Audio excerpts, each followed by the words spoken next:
hot out there now.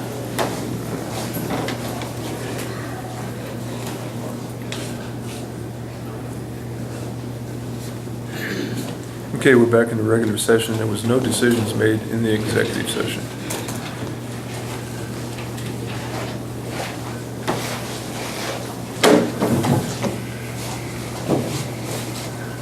Good morning. Good morning, sir. I think you are up, sir. I'm up.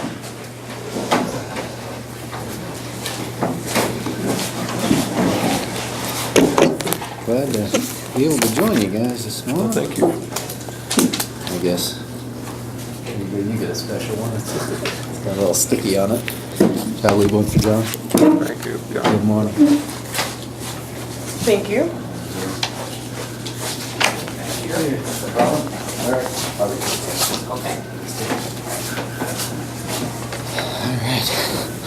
Well, it's nice to see the wheat starting to turn.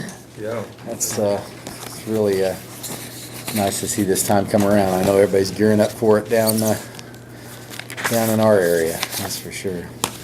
Well, commissioners, thank you for giving some time out of your morning to hear a report on developmental services and what's happening and then what's happening regarding the county. Wanted to give you a little bit of insight. I'm Jerry Michaud. I think we've all met before, and it's always good to get back up here. Some of the main things that most everybody may be aware of, but not always. Understanding that what we do and who we are as a nonprofit organization. Sometimes people confuse us to be the government, and we interface with the federal and state government to provide services. But we are an organization 51 years. We're in the 51st year of providing services to people with intellectual and developmental disabilities. I've been in this role as president since 2005, and so I'm glad to be back. I thought it might be helpful to catch you up a little bit on some of the things that are happening in our world, the intellectual developmental disability world. Our primary source of funding is Medicaid. I think we've talked about that a time or two. And we don't set our rates; those are established by the state. And this year we actually received a little bump in our rates. Last year a slight bump in our rates, but talk a little bit about last year just for a brief moment. The increase that we received was almost negated by the loss of individuals in service.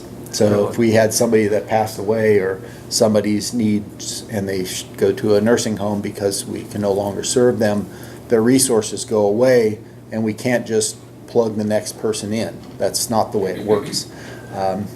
In our state, there's a waiting list. I think I've reported out on the waiting list before. I think that number statewide is about 3,600 people waiting for services. In Northwest Kansas, I think we're at about 85. That kind of waxes and wanes depending on people. So that wait list is surprisingly about 7+ years wait.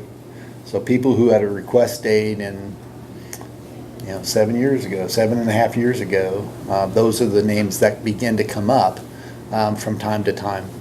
So it's a tough situation. Honestly, I wished it were different. I wished What causes this backlog? lack of resources. Really? Because these people, these 3,600 people, they're eligible for services. They're just not eligible for funding because it's not there. And so anyway, that's it's a big issue. One of those other areas where we have struggled is with just the human resource side of services. And that's due to nearly a decade going by without adjustments to the rates, and we've talked probably to ad nauseum about that. But it's absolutely real. Open positions, turnover rates, are something that we struggle with in our industry. And then you compare that with unemployment rates, down, I think, for our 18 county regions, 2.6. I forget what it was for 2.5 for Cheyenne County. That makes it tough to find people to provide the service. So, but that's our challenge, and we'll continue to march forward. But those are some realities that we work with. Couple of updates on the state side. You've heard me talk before about CanCare, which is the Medicaid system, the managed care system we have here. There's an interesting report that I might kind of point you to, which was put out by Legislative Post Audit regarding CanCare, and it was pretty disturbing in ways about how the system has been going, and they're always looking for outcomes. Is it doing what it said it was supposed to do? I won't spend a lot of time on that, but I would point you to that. Actually two little factoids about that Legislative Post Audit of CanCare. In the last 2 years of their review, there was a difference between the dollars that were spent by the state to the managed care organizations, which are the insurance companies.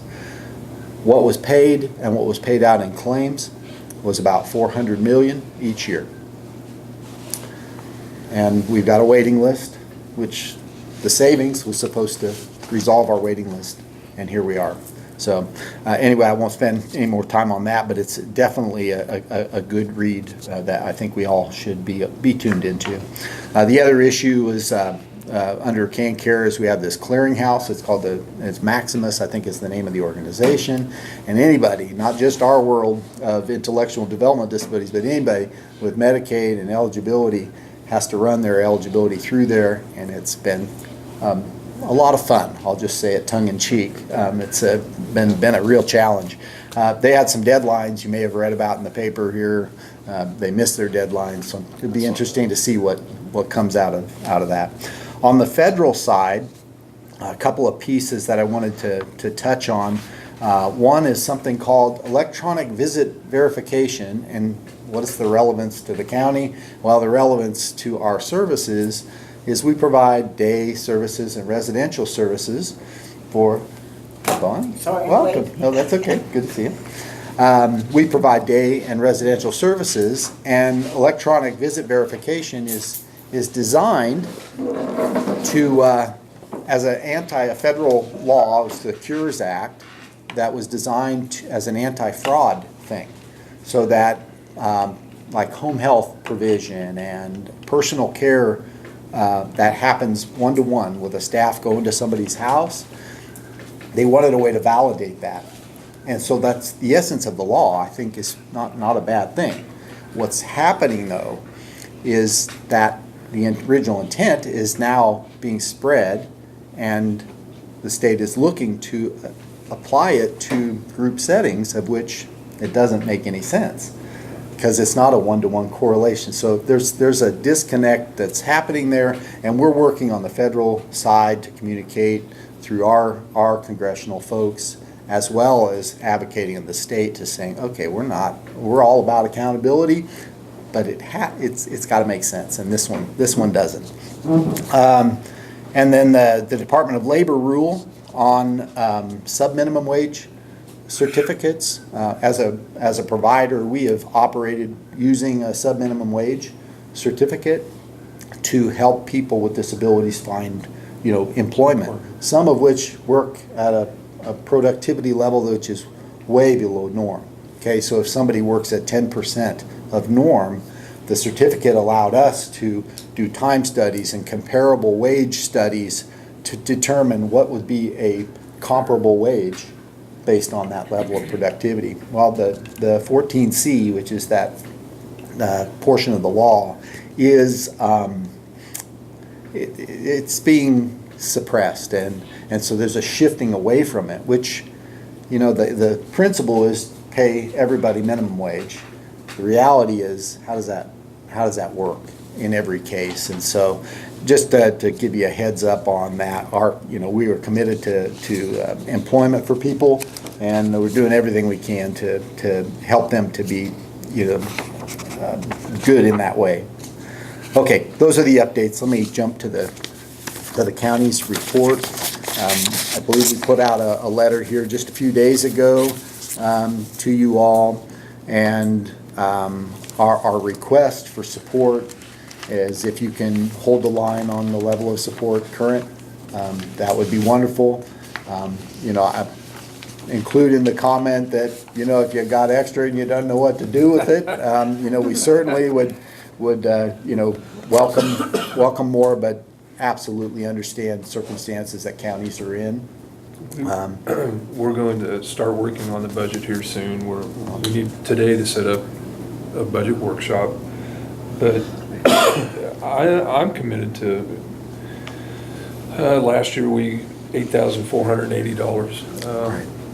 Yeah. I see no reason to, don't foresee anything that would change that for us. Thank you. Well, I definitely appreciate that, and we know that, the support from our counties, it has helped to bridge the gaps with all of those other components. And unfortunately, when it doesn't come through in a full way from the federal and state part, then obviously that stuff seems to always trickle down to the counties, and we're certainly doing more to try to generate resources that help us to accomplish our mission, which is serving people with intellectual disabilities as close to home as possible. So the blue sheet in the packet would be the report for calendar year 17.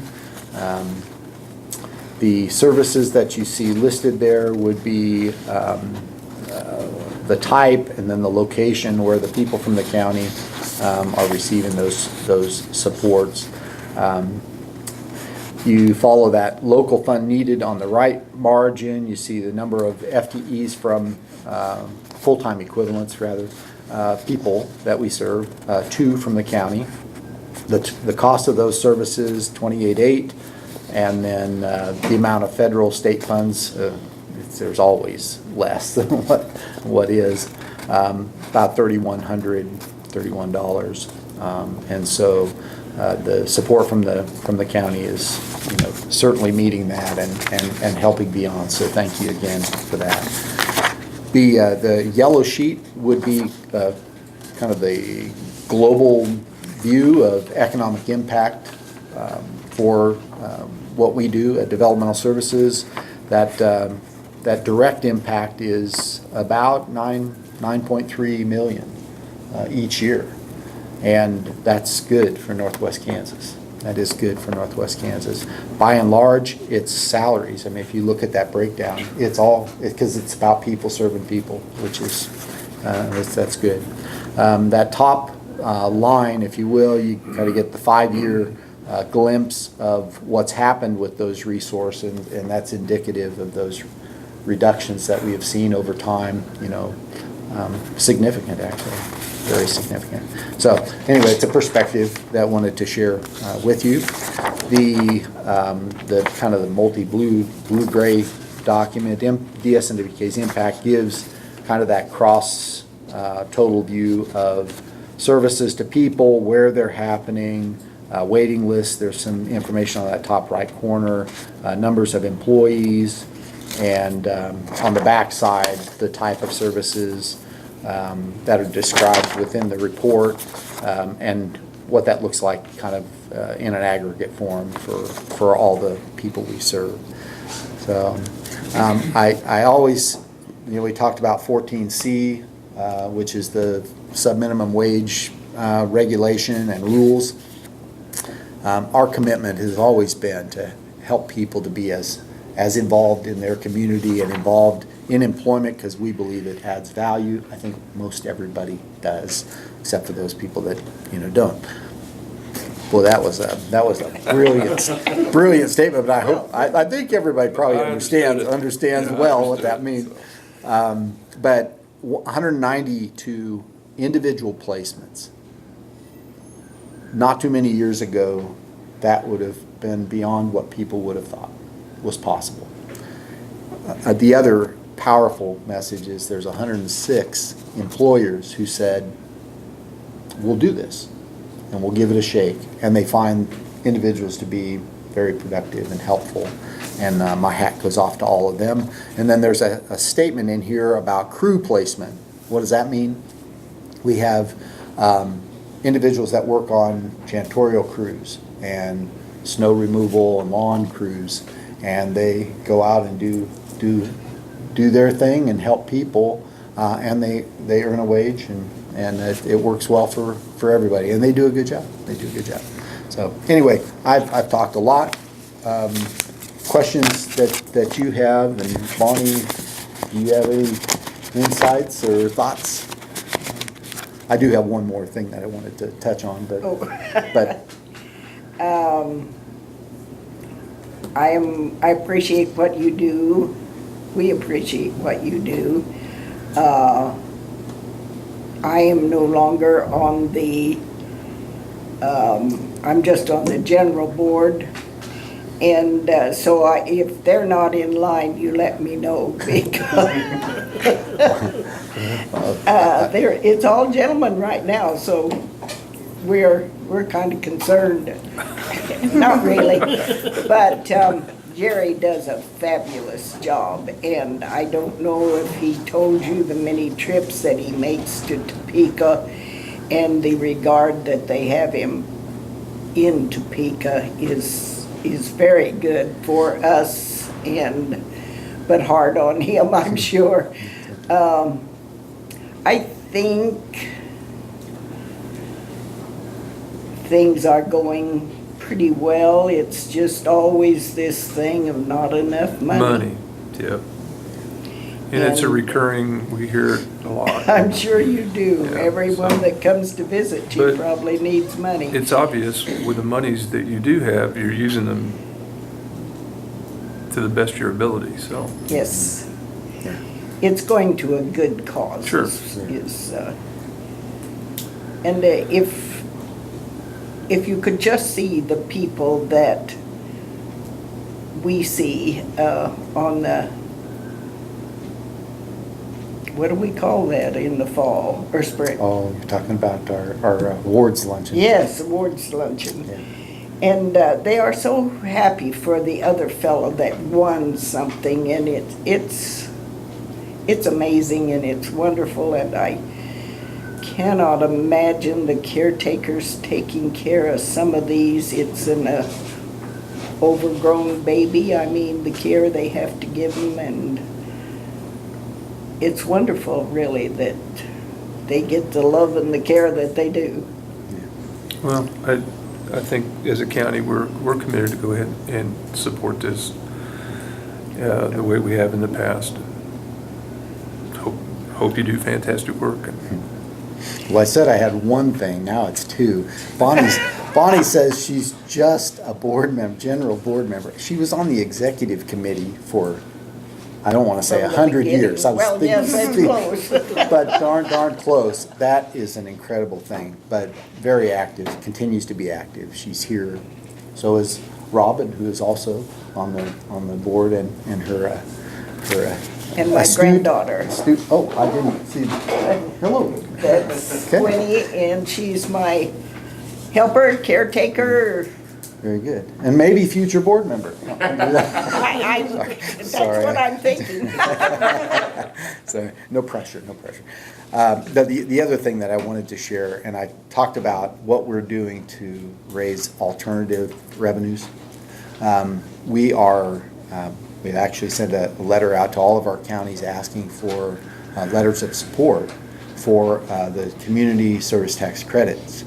And that's a way that we're hoping to generate. I mean, you have to apply for it and you have to be Yeah. granted it. And so any consideration there would be wonderful. And for folks who we have to produce our application with pledges of support. And so we're working And I diligently did get on that that. email and responded and asked questions, Oh. and so I'll be bringing that to the next meeting. Oh, for perfect. information. Thank you. You're welcome. Thank you. So that's what I got. Appreciate Thank you, Jerry. All right. It's always a pleasure. Thank you. Always, if you got a question, pick up the phone, call Bonnie. No. Call me. I'd be glad to answer anything that would come up, so. All right. Okay. All right. Thank you so much. Thank you all. Well, thank you. All right. Take care. Been All right. rewarding work. We appreciate it. Thank you. See you later. Thank you.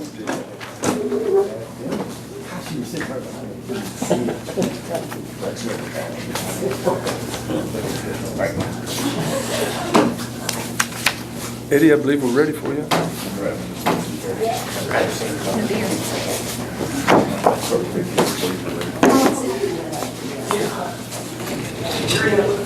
Morning, Leslie, gentlemen. Good morning, sir. First off, did you approve this Northwest Kansas, Northwest Fire Extinguisher bill this morning? Yes, we did. Good. You'll get that to Darcy right away? As soon as we go. Okay, because they need that. And it takes weeks to get that out of there.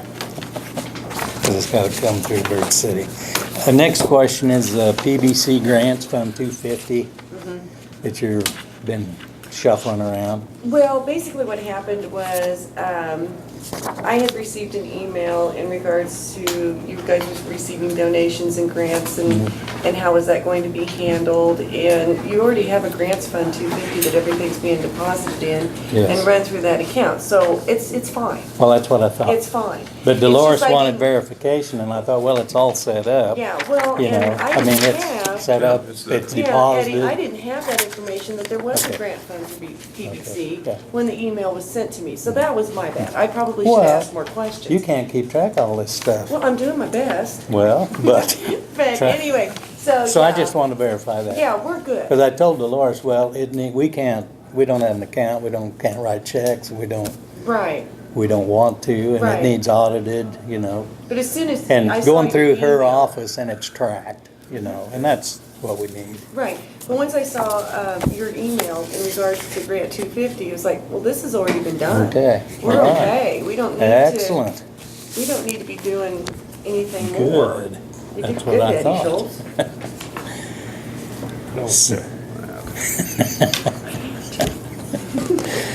So, in regards to the process up there, we've got a couple of things. The electrical contractor's having trouble staying on specified schedule. And now the foreman, who is from Colby, the company is Heineken out of Hayes. The foreman's from Colby, and he's hospitalized. So that slows that down. They're gonna bring more people in, but you just don't pick up, you know, because he's got a lot of that stuff in his head. Because that's, anytime there's a medical healthcare building, the electrical is just mind-boggling. And so there's gonna be a little delay there. For one thing, they get that flexible conduit in drums with 2,500 feet per drum, and they use 3 of them. That's a lot of That's a conduit. lot. And there's a lot of solid conduit in there too. So anyway, so there's a little delay there. The other thing is, and this is nothing new, we've been discussing the water pressure up there from day one because it's a problem. You know, the airport doesn't have good water pressure. And the state fire marshal has a log of because they check the water pressure for their fire sprinkler system. And it runs 35, 37 pounds, you know, which is, you know, you can get by, but it's not the best. And so they've, on all this new construction, the sprinkler heads have been spaced closer so they doesn't take as much pressure. And we've put in larger pipes going into the building. It doesn't help pressure so much, but you want to be sure the volume is there. And so there was a change order to go to an 8-inch coming out of a 14-inch main instead of a 4-inch out of an 8-inch, just to be sure we're getting the most possible. And so that is causing a little delay. So They've asked for a 14-day extension, so that moves it from August 20 to September 3rd. The overall project. you're Yes, talking about. yes. So we should have a certificate of occupancy by September 3rd. Okay. So that's where we're at on that. Is that both facilities? Yes, yes. So like I say, we knew that water pressure was an issue from the beginning. It's nothing new, but, and every time we've had several engineering firms check this and double check, and all that takes time. So they are a little ahead of schedule, aren't they? I thought you Well- told us it'd be October sometime. Well, right? but they'd moved it ahead, and of course, once you move it ahead, you hate to give up any ground. So, no, it's, so are there any other questions?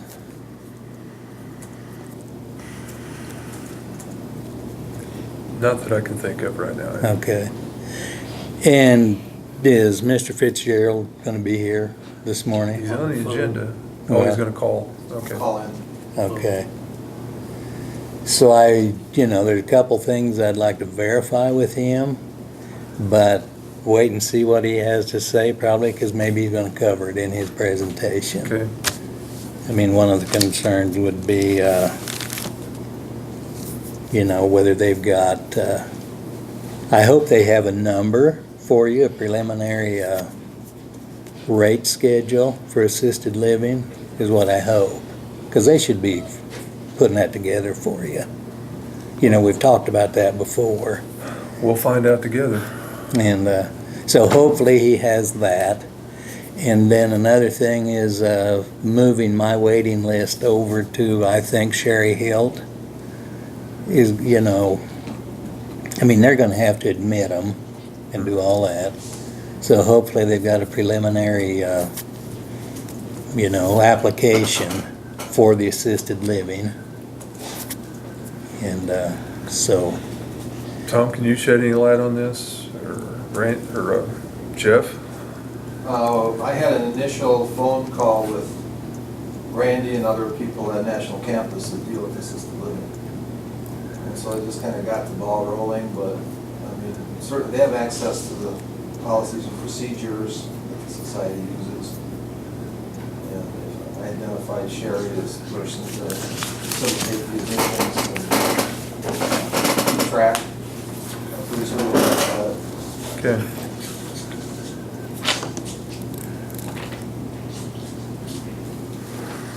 Okay, if you want to All stick right. around for Randy's phone call. well, I'd like to, because there's, we're kind of in this together. Sure. Yeah.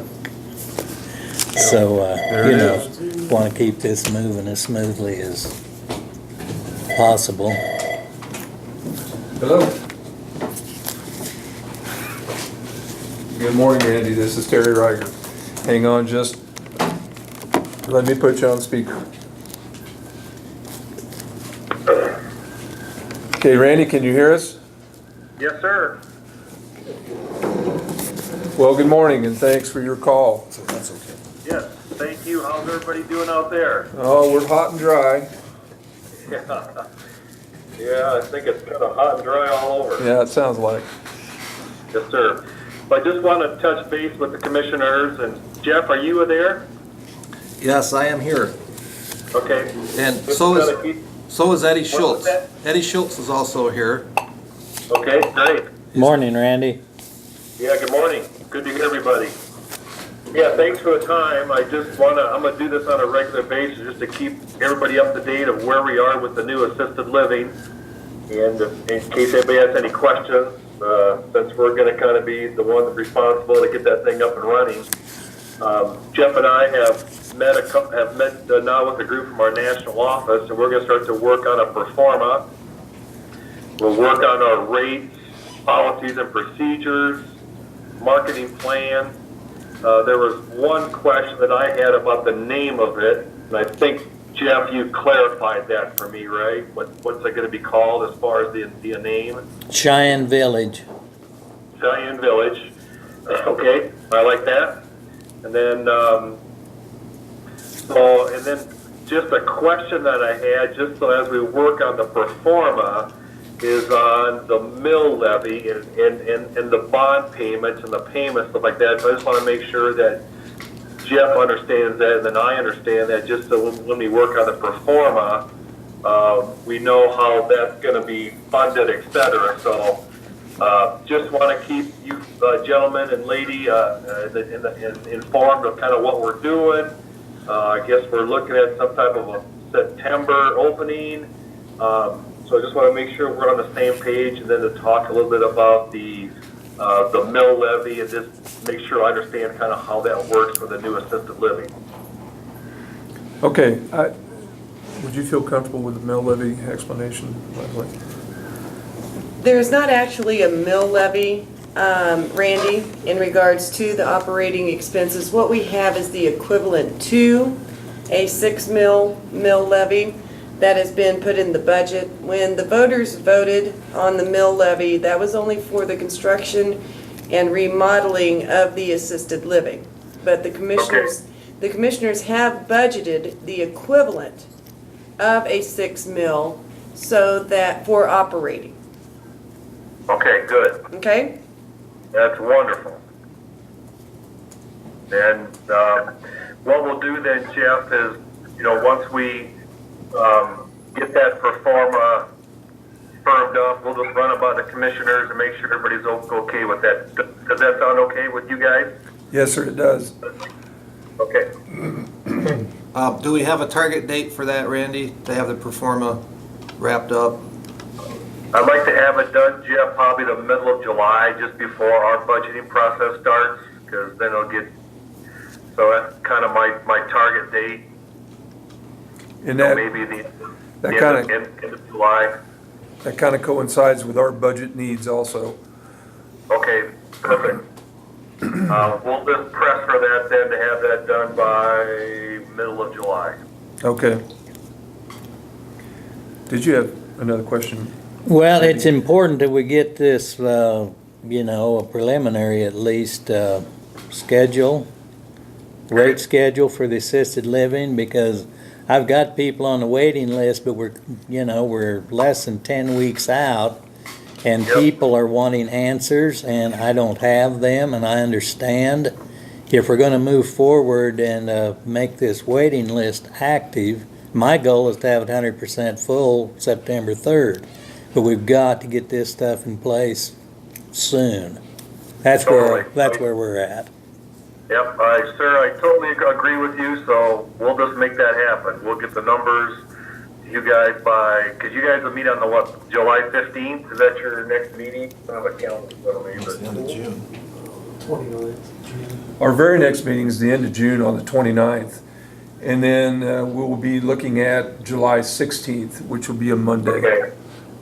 Let's just set a target for July 16th, that Jeff will present the preliminary budget and pro forma to you guys, and I'll be on that call, and we'll see if we can't get it wrapped up then, what our rates are gonna be. We probably won't budget that aggressively as far as a census, as far as being, full on day one. But I like the optimism. That would be great. We may be a little bit more conservative just because it takes time to get a place filled up, and Sure. we may be a little bit more conservative on the census and occupancy numbers. And I agree, for your numbers you're plugging into what you're doing, you need to be more conservative, but that's my goal. Good. I love it. Yeah. Good. No, I think we can make that happen, folks. And so we'll just plan for July 16th to have a preliminary budget and pro forma for your review and approval. That would be outstanding, Randy. Okay. All right, anything else this morning? Randy, you still there? Yes, sir. Will that include job descriptions and stuff for the assisted living? Probably not. I don't think we'll have the job descriptions done by then. Okay. We'll have a pretty good idea of what we need as far as staffing and that type of stuff. I'm not sure we'll have those done by then, but, you know. Because staffing is as important as getting the rooms full. I mean, Yeah. if we meet the totally. 100% there and don't have a staff, Yeah. problems. You'll have Yeah, nothing no, done that's- by then. That's the million-dollar question right now. We're gonna look towards like a universal worker, where they'll kind of be doing everything, taking care of residents, support, housekeeping, maybe a little dietary.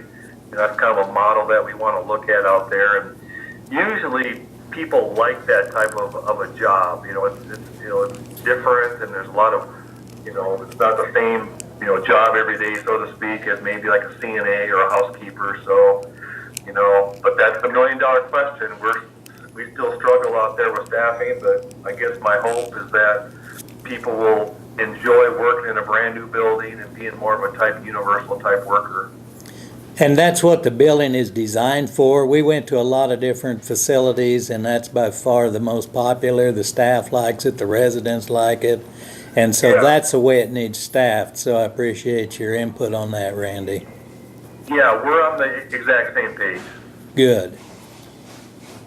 So, yeah, I mean, on the pro forma, you'll see the universal worker and, those numbers and, but I'm not going to guarantee we're going to have all the job descriptions done and all that, but that's, kind of part of getting this thing ready to operate and open up in September. The main thing is we're on the same page. Yep, totally. So I appreciate the call and let's just continue these at least once a month so we have no miscommunications and no misunderstandings.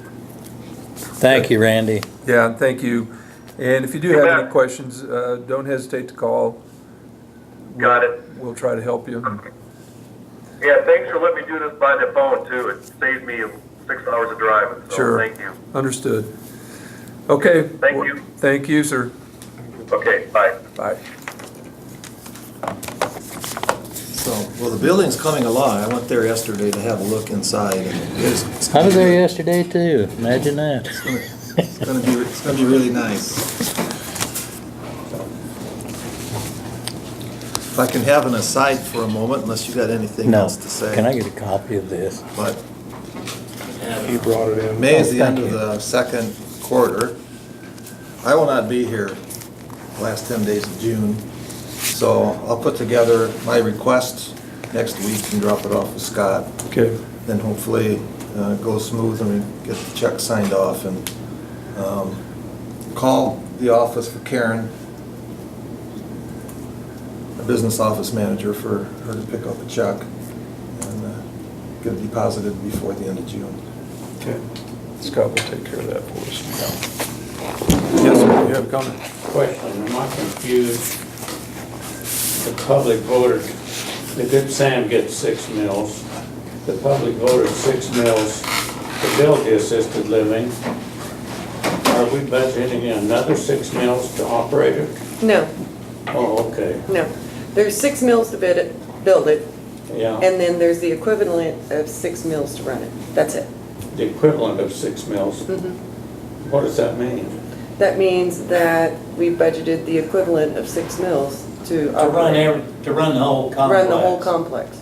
Oh, including the Good Sam? Yeah. Oh, okay, Yeah, that's what I was confused about. yeah.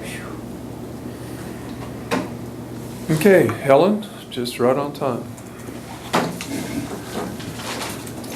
Thank you for listening to this ongoing saga here about the Rural Opportunity Zone. I got some more information, and I only have three of these. If you want to look at this one, go ahead. I'll look at This it. is just, this is what I got this week from the Department of Commerce, just kind of the same information you had before, but in a different format. And I did notice, I think you've got the counties and who's participating and who isn't. And I noticed that Wallace County is up their participation, and they're funding 10 positions, which was in the paper last night. And then here's a copy of a blank resolution. Should you decide to participate, in a dollar amount, there's a blank for that, and then it just needs to be signed and notarized, and then the Department of Commerce and I will both need copies of that. What is our current commitment? Currently, you don't have a commitment other than to finish up paying what you already pledged, which you started with 5 positions, which was $7,500 a year. And then as people moved from the county, they got off there, and so the next person went up. Right, bumps them up. Yeah, and that was that sheet that I showed you the last time. So you've still Right. got a waiting list. You've got people that are pending on there. So it's just a matter of how much do you want to pay per year. $7,500 is matched by the state, and that funds 5 positions. Okay, and that's what we've done in the past. Right. Right, but I thought there was a conversation in regards to the commissioners that pledged nothing, but it was the businesses. Okay, so when it was time to up it, the commissioners decided not to pay for the student loan forgiveness. But they did leave it open, so if a business wanted to do that they could. Yes, that's what Yeah. I remember. And that's already in there. But the dollar amount, should you decide to do it, is what you were gonna talk about, I think, on that.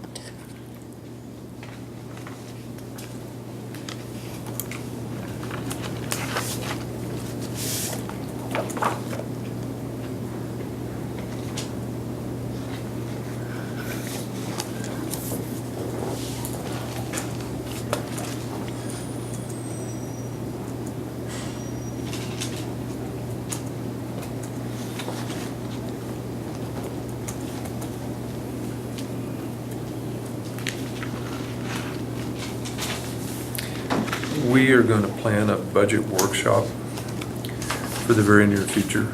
Okay? Why don't you let us get to that process? Do we have time? Oh, yeah, there's Okay. time to do that.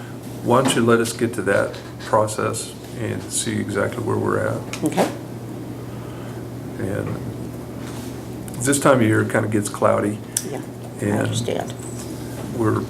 until we can sit down and look at the budget and have the auditor kind of go over it with us, we'll have a better idea how much we can. Spend, if Yeah. any, yeah, okay.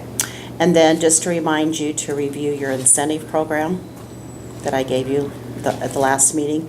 And also in regards to Land and Sky Scenic Byway, they're starting to install the signage process.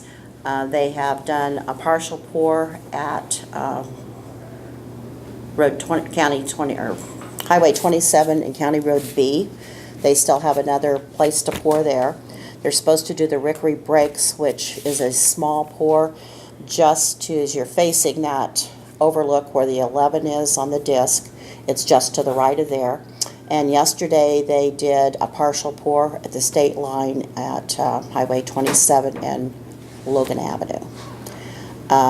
They have not done the actual signs yet.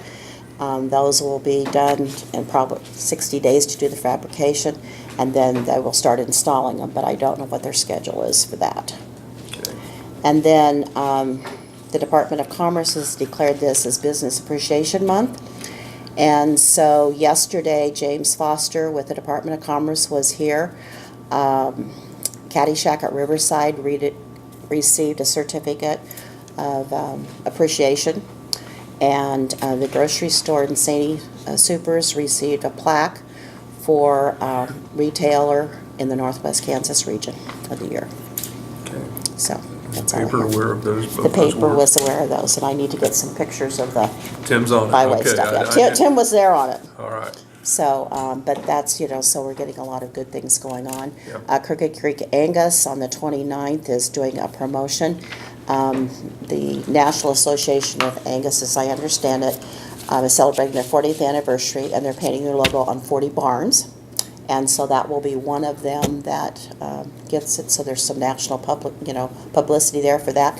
And they're having an event out there that starts at noon, kind of a tour and talking about it, and then there's a lunch after that. So if you, What's the date on that? the 29th, it's on a Friday. That is also the same day that the Big Kansas Road Trip Committee is gonna meet with Marcy Penner to find out what we need to do next year on that. So those are just a few things that are coming up. All right. Thank you, Helen. So call if you need anything. Okay, Thank you. thank you.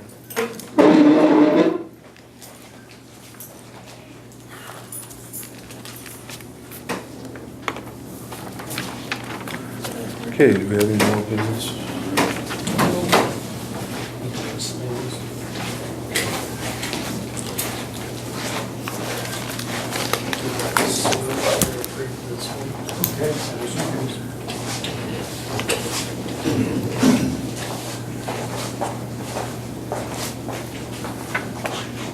Thank you. Are we ready to have a meeting with John Grace down in Coverdale? Thank you for your time, man. Thank you, Eddie. I'm glad Randy's kind of on the same page. That's a big deal. Okay. So I'd like to have a He meeting to copied you on discuss. that. Recent email about that took over. So, yeah, Randy seems, Yeah, and Well, I had a Jeff- conversation with Jeff him is last not. month. I know. and so, Without, Okay. okay. why don't I learn? Means more work for Jeff. See, Make a motion to adjourn. Okay, thank you. I'm not done. thank you for reminding me. Senior next. I'll second it. All those in favor? Aye. Did you see this? Yeah, I was just Yeah. look at Chautauqua. Population is decreasing by over 63%.